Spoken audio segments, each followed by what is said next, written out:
I live in Montreal, which is in Canada, where people celebrate Thanksgiving in October. But both my parents are from New York, and we often celebrate Thanksgiving in November as they do in the United States. Anyone who knows me knows that I absolutely love to cook and that I love cooking in the autumn, so I'm pretty excited that I have an excuse to do this meal like sometimes twice a year. Today I'm going to show you a stuffed butternut roast and a Brussels sprout salad that is really tasty. If you like Brussels sprouts, you're really going to like this. And also a really basic vegan plant-based pumpkin pie. The things that I'm most grateful for are my family and the time that we get to spend together when we're not too far apart. I love it when my 3 girls are all together and we get to eat together.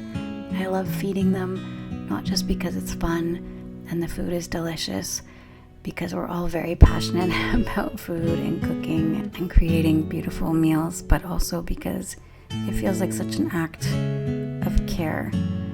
I really think about not only how delicious each bite of food is going to be, but how we are literally nurturing each other when we cook for each other. I think it's just such a beautiful thing. When I'm making dinner, I feel so inspired. I get excited about how the food is going to look on the dishes, which dishes we're going to use, even which dishes I cook the food in, honestly. For our stuffed squash, we're going to start with a butternut squash, cut it lengthwise down the middle, and then scoop out the seeds and the kind of stringy, yucky, fleshy bits on the inside.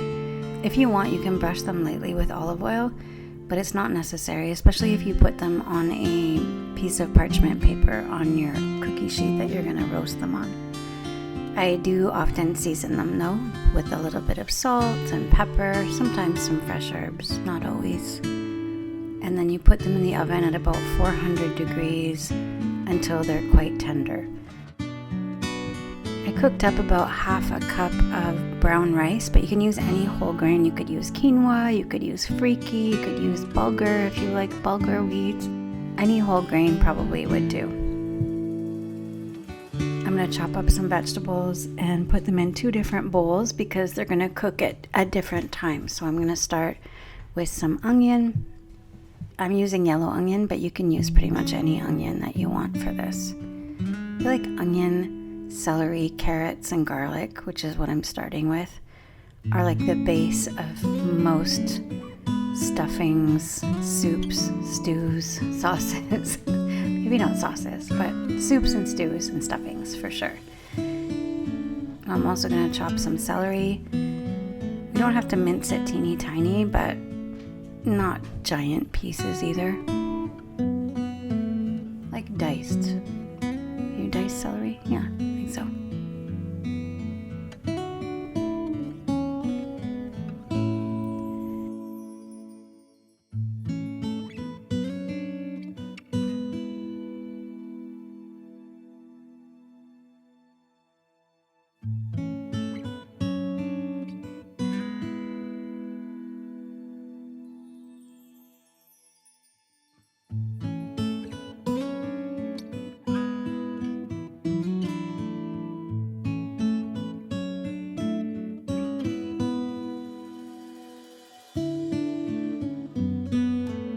In my second bowl, I'm going to put chopped mushrooms. You can use whatever mushrooms you like if you like mushrooms. I'm using little brown mushrooms or cremini mushrooms because that's what we have in the house. Don't cut them up too tiny unless you really don't like them, but if you really don't like them, you don't have to use them at all. Just remember that they do reduce in size a lot when they cook. I am also going to add some plant-based sausage. And my advice to people who are adding the sausage, which is totally optional, is to try and find one that is as much a whole food as possible, which is to say as processed as little as possible. You can find sausages that are made of mashed beans, of wheat gluten, of soy. Just make sure that you check the label because some of them can be really, really high in sodium and some of them have a lot of saturated fats in them also, as many processed foods do.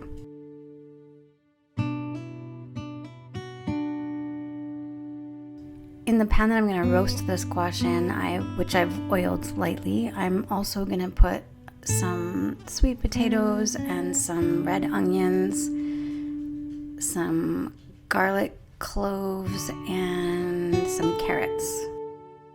You can put any vegetables in here that you like roasted. I like to put in parsnips and turnips as well. I just don't happen to have any right now.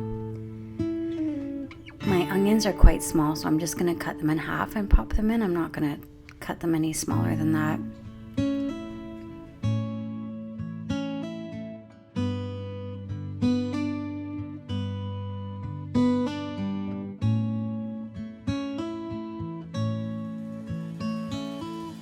And my garlic cloves are quite big, so I'm actually going to half them. If they were tiny, I would have just put them in whole to roast.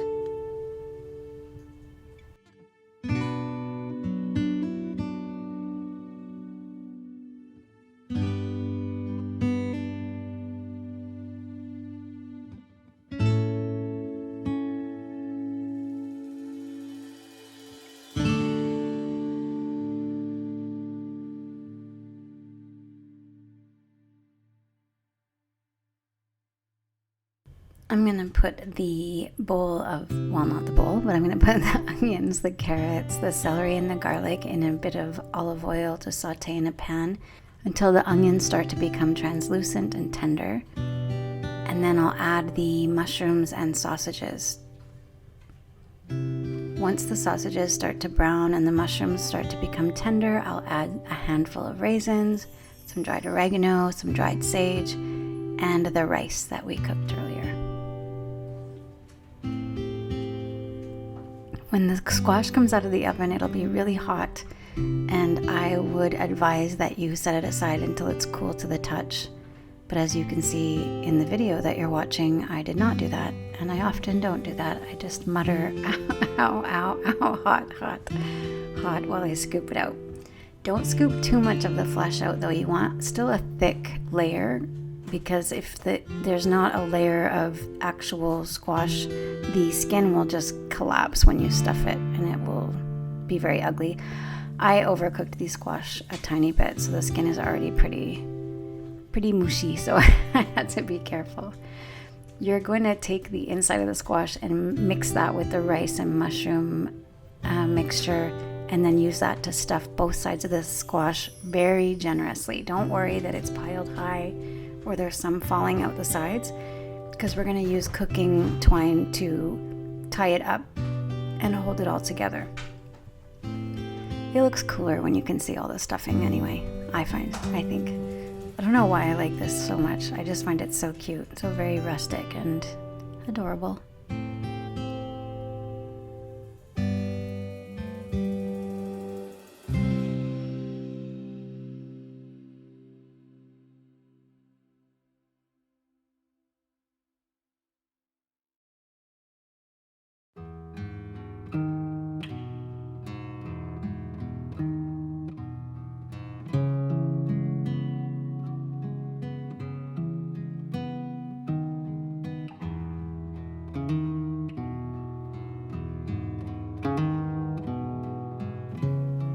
Then you put your stuffed squash into the roasting pan with the vegetables. If you want, you can add a bit of water or vegetable broth to the roasting pan to keep the vegetables moist while it's roasting. And then you pop it in the oven for about 30 minutes or however long it takes to get nice and hot.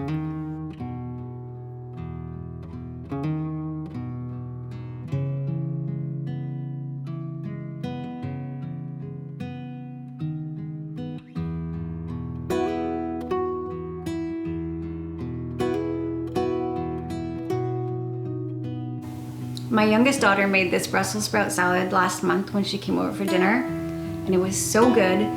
But as usual, when I asked her for the recipe, because she improvises so much in the kitchen, she told me she couldn't remember what she had done exactly. She kind of threw a few ingredients out at me and told me to experiment with it. She did remember making pickled mustard seeds, and honestly, they're so tasty and really worth trying. If you have access to mustard seeds and you like them and you're not allergic to them, I highly recommend that you make these and toss them in your salad. but they won't make the salad. Still make it even if you don't have mustard, because it's worth it. Okay, so for our pickled mustard seeds, we're going to take half a cup of white wine vinegar, half a cup of water, a couple of tablespoons of sugar, some kosher salt, and about a third of a cup of yellow mustard seeds.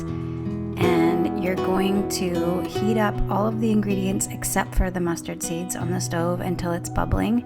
And once the water and vinegar mixture is bubbling and the sugar and salt have dissolved, you add the mustard seeds and you just let it simmer on really low for about half an hour, or until the mustard seeds are plump and easy to chew.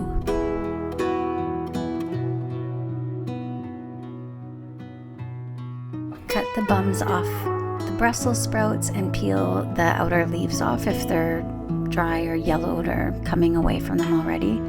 And you just slice them in half, drizzle them with a bit of olive oil, put them on a piece of parchment paper on a cookie sheet, and throw those in the oven to roast at 400 until they're tender. Keep an eye on those too. Again, they come in all different sizes, and you just don't want to burn them or they will not be tasty.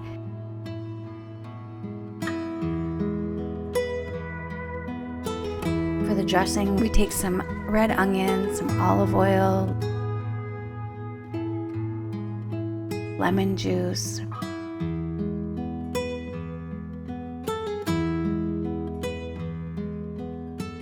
maple syrup, and balsamic vinegar. Oh yeah, balsamic vinegar. That's key. Even if you don't put the maple syrup, don't skimp out on the balsamic. It really makes the salad. I'm telling you, I promise. We add some Dijon mustard also, and I put in some dried oregano. You don't have to, that's totally optional, but I like it. I toasted some almonds and I chopped them up very roughly. You could use other nuts if you wanted to use hazelnuts or pecans. That would probably be really good. Also, walnuts would be really good.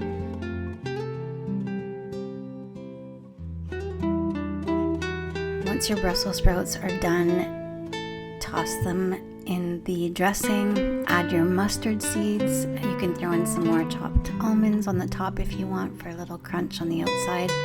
And I would serve this like room temperature. So if you have to refrigerate them, take them out of the fridge a little while before you're going to eat them. The salad is so good, I'm telling you. It is so good.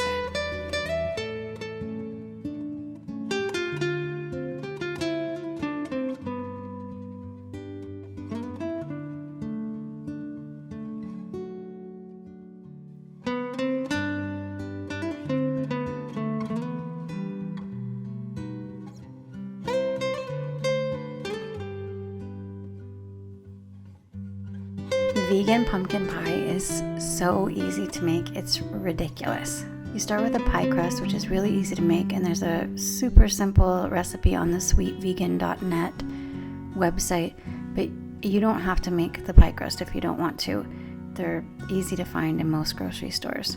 If you do make it yourself, I'm telling you, it is key to make sure that your water is icy cold and that your butter is also cold. It makes all the difference.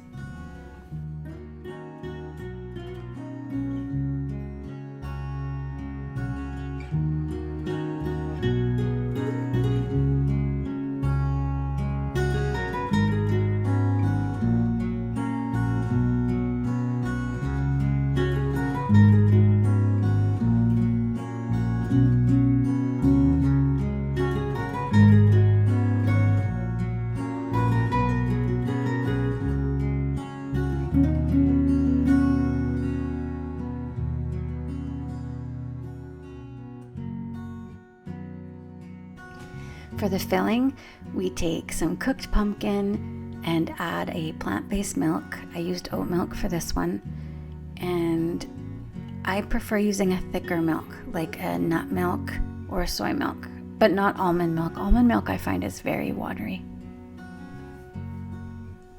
Then we add cloves and cinnamon and nutmeg and some salt.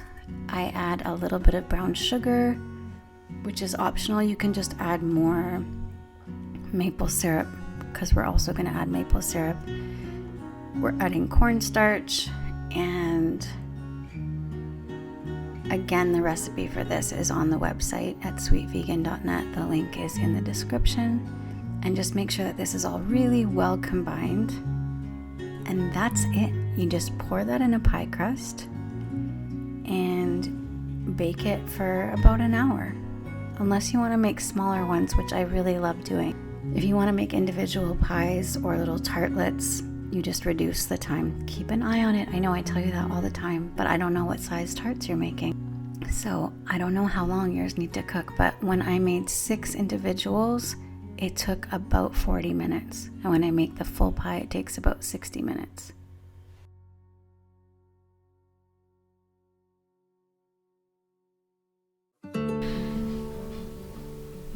Thank you so much for watching this video. It means so much to me. It really, really does. If you haven't already subscribed, please do. Please like this video and please enable the notifications so that you know when new videos come out. If you are a Patreon subscriber, thank you so much for believing in this work and helping to make it possible. And if you're interested in working one-on-one with me, you can book a nutrition and natural health consult by following the link in the description. And have a really, really great day.